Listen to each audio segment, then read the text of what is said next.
statistics. Now, if we are concerned sa mga passport exam regarding sa statistics, okay, we will notice na ang madalas na tanong dito are mga basic formula lang. So, hindi siya yung complicated statistics tulad ng college. So, focus lang tayo sa mga basic at madalas na tanong. So, ito yung mga possible formula or mga questions sa statistics. Unang-una, median. Pag sinabi mong median, galing siya sa Latin word na medius, ibig sabihin nun, middle. So, ang kailangan lang natin is hanapin yung middle part. So, para mahanap yung middle part, kailangan yung mga numbers or data natin naka-arrange in numerical order from lowest to highest. Kapag hindi sila naka-arrange, tayo pa yung mag-simplify nun or mag-arrange bago natin hanapin yung pinakagitna. So, please take note, pag sinabing median, middle. Okay, so sir, paano ba mahanap yung location? Once ma-arrange mo na siya from lowest to highest, ang location ng median is always n plus 1 all over 2. Okay, so for example, ito yung sets of data natin. Naka-arrange na yan from lowest to highest. So kung bibilangin ko lahat ito, yung mga data natin, lumalabas, we have 9 data. So 1, 2, 3, 4, 5, 6, 7, 8, 9. So 9 yung data natin. Kapag add number, yung number of data, merong saktong gitna. So lumalabas, pag sinubstitute ko dito 9, 9 plus 1 is 10, i-divide ng 2, ibig sabihin 5th term, yung median.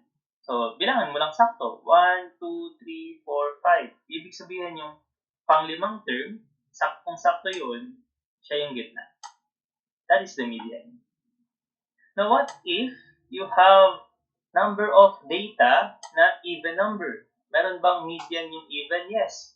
So, this is 8 data. Okay, 1, 2, 3, 4, 5, 6, 7, 8. 8 yung data natin. Use the same formula to locate the median. So, 8 plus 1 divide ng 2. That is 4.5. So, ibig sabihin ng 4.5, ang median natin is yung average ng pang-4 at pang-5. So, you simply get the average. So, meron pa rin tong median. So, isolate yung pang-4 at pang-5 term, 4 at 8. You get this average. And then, technically speaking, yun yung tinatawag na median. So, ang median naman dito is 6. So, again ha, pag sabing median, middle.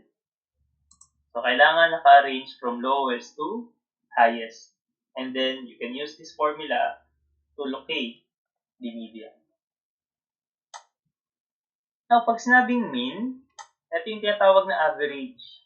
So, basically, ang formula niya, i-add mo lahat ng scores, i-divide mo sa number of cases.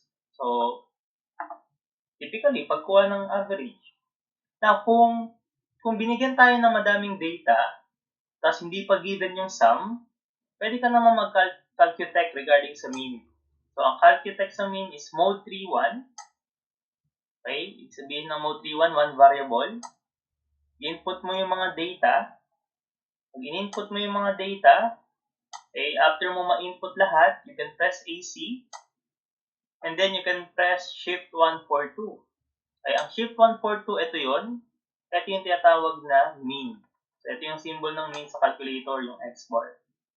So, makukuha mo rin yung average. Now, kapag nakalimutan yung caltech, simply solve it manually tulad ng pagkuha natin ng typical na average. I-add mo lahat ng data, divide mo sa n, the number of cases. So, median is middle, mean is average. Now, let's talk about mode. Sabing mode is frequency. Ito yung pinakamadaming beses lumabas dun sa set of data natin.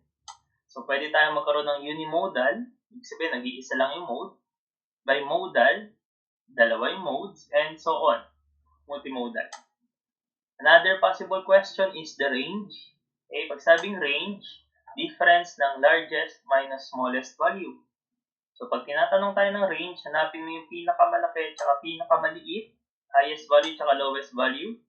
Simply get the difference, and then that is called range. So, ito yung mga typical questions sa statistics. Magsimula tayo sa median, mean, mode, at range. So let's solve a sample problem para mas matandaan natin yung mga problem na yan. Let's try to solve problem. There are 100 random samples were taken from a large population.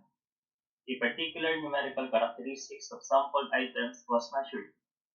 The results of the measurements were as follows. 45 measurements were between 0.859 and 0.9. 0.901 was observed once. 0.902 was observed 3 times. 0.903 was observed twice. 0.904 was observed 4 times. The smallest value in the set of the data is 0.859 and the largest value was 0.958. The sum of all 100 measurements was 91.17. Except those noted, no measurement occurred more than twice. So, nagbigay ng different datas. Tapos, pag tinanong ka ng N, ito yung N natin, 100 random samples. So, first question dito, what is the mean of the given problem? Again, pag sinabing mean, average. So, use formula ng average. Pag sinabi mong average, sum, divide ng N. So, kung binasa natin mabuti, even yung sum tsaka N. So, the sum is, or was 91.17, tapos yung total number of samples natin, 100. So, you have the sum, and then you have N, opa natin average no buong data. So, pag sinabing mean, average. So, 91.17, i-divide natin ang total samples, 100. Then we have 0.9117 as the mean. Ating kalimutan yung ibig sabihin ng mean, average. So, hindi mo kailangang i-add lahat kasi the sum was already given. That's it. Now, let's try another problem. Number 2. What is the median of the given problem? So, yung same data lang to, katulad kanina. So, pag sinabing median, middle part. So, kailangan mo muna siyang isulat from first term up to 100 term. Kasi dapat i-arrange mo siya from lowest to highest. So, hindi binanggit yung ibang data, pero masusundan mo siya dito. 45 measurements in between 0.859 and 0.9. So, ibig sabihin, ito yung first term, and then ito yung 45th term. So, hindi binanggit yung second, third, ang binanggit lang from first term hanggang 45th term. So, ito yung mga data doon. 0.901 was observed once. Isang beses lumabas yung 0.901, so yun yung 46th term. 0.902 was observed 3 times. So, 1, 2, 3. Tatlong beses lumabas. So, 47, 48, 49th term. Okay, 903 was observed twice. So, twice lumabas yung 903. And 904 was observed 4 times. And then, wala na daw data na naulit. So, wala nang sinabi regarding sa 56th term. Pero malinaw na yung largest number, 0.958. So, from 56 hanggang sa 99, di ko alam. Pero yung pinakamalaking numero, yung 100, 0.958. Ito yung set of data natin galing sa given. Now, if we want to get the median, so pag sabing median, gitna, so kunin muna natin yung location. So, ang location ng median, ay mathematically speaking, is a location that should be n plus 1 over 2. So, you have 100 plus 1 over 2. So, that is 50.5. So, since may butal yan, ibig sabihin, average dapat ng 50 yet and 50 first term. So, you get the average ng dalawang magkasunod na yan. Nagkataon yung 50th at 51st term, parehas naman na 0.903. So, if you will get this average, yun din yung pinakasagot. So, nagkataon, ang median dito is 0.903. Okay, so i-clear lang natin to para makita natin yung solution. Answer is 0.903. So again, ang ibig sabihin ng mean, average. Ang ibig sabihin ng median, middle part. So kailangan i-arrange from lowest to highest. Use this formula for the location. Then pag may butal, get the average. Pag walang butal, kung ano mismo yung nakuha nating data dito, yun yung median. Ay kung pang ilan siya. Try number 3. What is the mode of the given problem above? So again, simple lang yung question na to. Pag sinabing mode is most frequent. By observation, yung pinakamadaming beses lumabas is 0.904. This is the most frequent data. 4 na beses lumabas. Hence, yun na yung pinaka-mode. Madali lang yung mode for as long kompleto yung data natin. So this is problem number 3. Most frequent data is called mode. Okay, last. Range. So, paano ba makuha yung range? Pag sabing range, difference ng largest minus the smallest value. So, given yung largest, given yung smallest, so we simply get the difference. So, that should be the range. 0.958, subtract tayo ng 0.859. So, you get the difference ng largest and smallest value. Hence, we can calculate the range. So, ang range dun sa problem na to, 0.099. Bukod sa mean, median, mode, tsaka range, other possible questions sa statistics should be standard deviation. Ang symbol natin siya sa kanya is sigma. Now, ang formula ng standard deviation is square root of variance. Okay, so ito yung mathematical formula ng standard deviation. And then, ang variance naman is this, the average of the squared deviation from the mean. So, meron tayong mga formula to be memorized.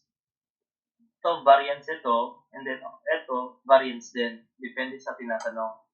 So, this is called population variance. And then yung may minus 1, that is called sample variance. Now, pag minemorize natin yung formula ng variance, ang tawag doon, masamang halimbawa. So, hindi natin kailangan tandaan. Okay? Dagdag formula lang yan kung tatandaan natin. Kasi si calculator natin is capable mag-solve ng standard deviation tsaka variance. So, it is not good to memorize this. Okay? Kasi nga, pwede sa calcu. So, hindi namin sinasuggest. Pero if you want formula, this is the correct formula. Okay, sir, hindi ko na lang ito tatandaan. Kasi may Caltech pala. So, yung Caltech, regarding sa standard deviation and variance, yun yung kailangan tandaan. So, please memorize. So, magsimula tayo sa standard deviation. So, pag standard deviation, you press mode 3.1. Ibig sabihin, one variable. Input mo yung data, which is given dito. Once ma-input mo yung data, you can press AC.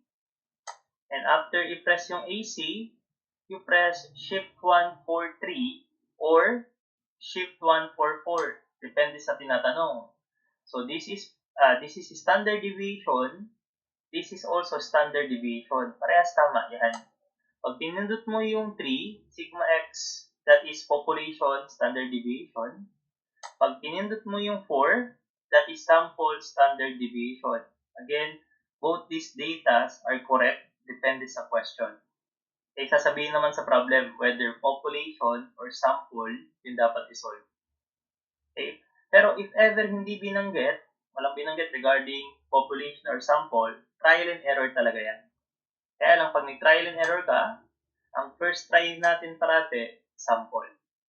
Pag hindi lumabas yung sagot sa sample, standard deviation, then, tsaka ka lang mag-proceed sa population, standard deviation. So, please copy.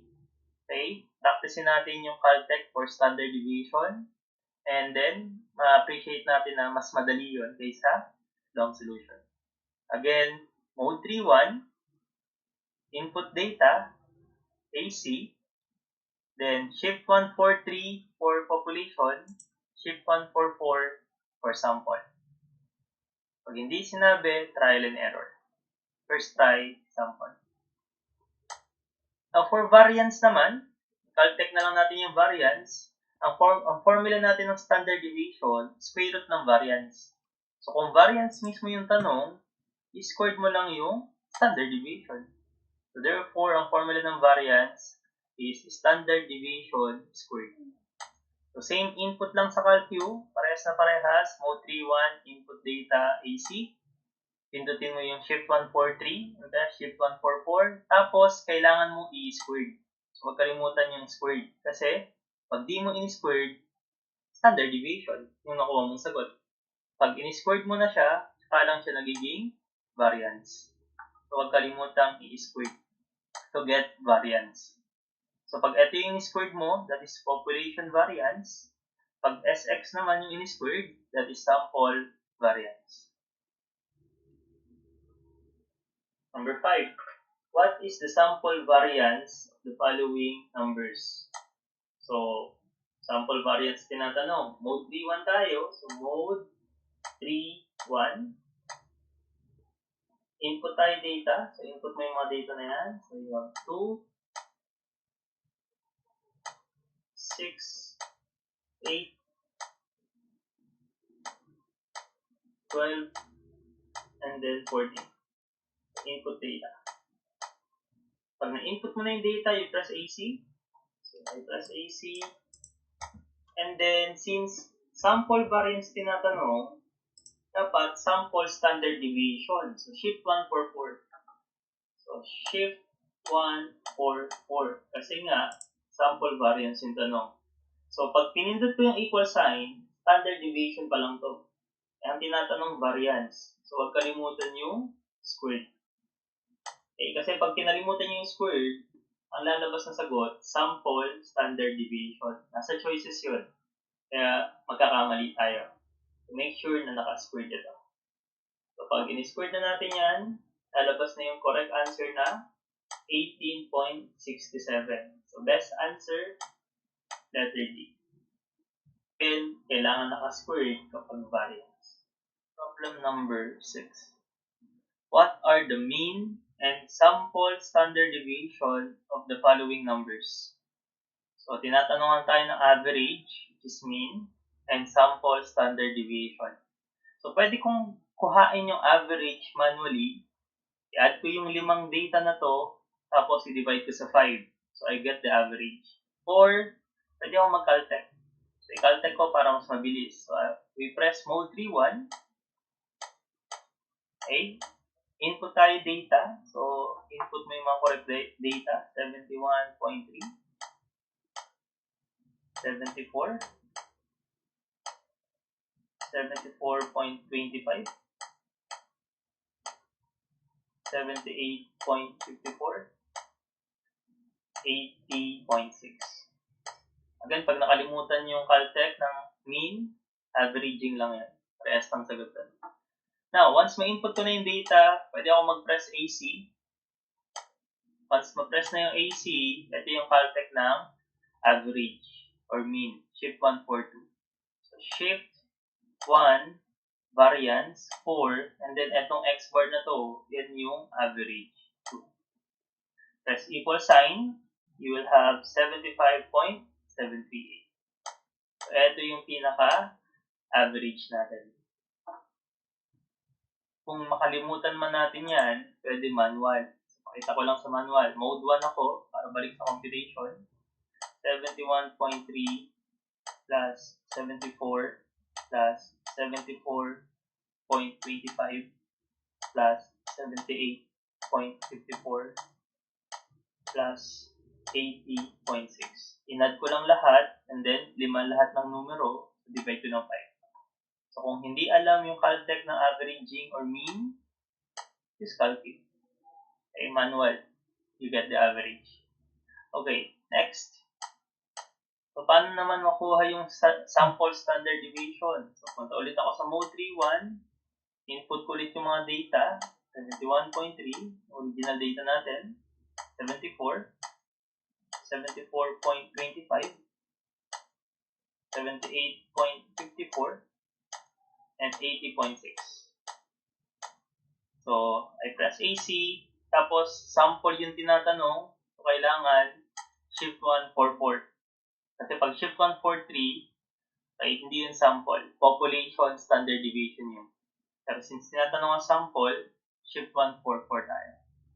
So, shift 1,4. So, this is population. This is sample. So, dito tayo sa sample kumuha. 4. Equal sign. Sample standard deviation. So, hanapin lang natin yan sa choices. So, best answer obviously is letter D. This is 75.7. 3.8. So, round off lang. So, use Caltech whenever possible, lalo na kapag mean and sample standard deviation. That's the correlation coefficient. Okay? Now, medyo mahaba yung formula ng correlation coefficient regarding sa statistics. If we will recall the formula, ito yun. Okay? So, ganyan siya kahaba, ganyan siya kahirap. So, ang tawag sa formula na yan, masamang halimbawa. It is not good to memorize this formula kasi it is difficult. Okay? Mahirap siya tandaan, mahirap siya i-apply. So, huwag na lang natin kabisaduhin. Sir, paano masasagutan yung correlation coefficient kung wala nito? We have our calculator. So, huwag na natin itong isipin. Okay, tandaan lang natin yung Caltech regarding sa correlation coefficient. So, please memorize this Caltech. So, sa correlation coefficient, you have two set of data, x and y. Kaya, ang gagamitin mo, mode 3-2.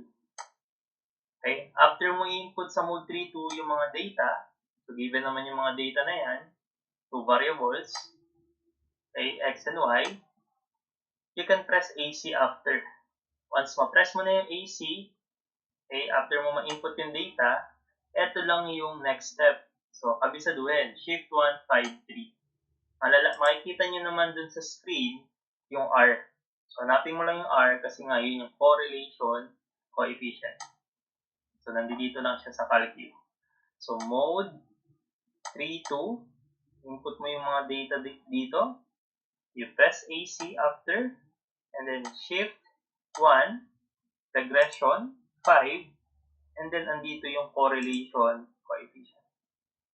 So, mas madali yan kaysa kabisaduhin yung long formula kanina. So, apply natin in actual problem sa exam. So, number 7.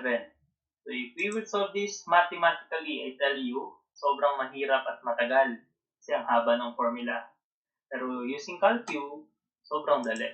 So, ulitin ko yung process. Mode 3-2, input mo yung data correctly. So, huwag ka lang magkamali sa input. 80, 84, 8, 92, 98, 104. Wala yung data naman sa Y. Dapat tama yung data mo. So, yung kapartner ng 80 must be 4. 10, 8, 12, and then 14. So, once tama yung input mo sa data, you can press AC, and then you can now press shift 153. So, yun yung correlation coefficient. So, shift 1, 5, 3. So, ito yung correlation coefficient. So, madali siya using Caltech. So, the answer is 0.9216. So, this is the best way to solve correlation coefficient. Hopefully, makabisado natin yung calculator, mga techniques, and ma-maximize natin sa actual exam. So, through practice, makakabisado nyo yung mga Caltech. So, gamitin yung Caltech hanggang sa makabisado. So, that's all for today. God bless.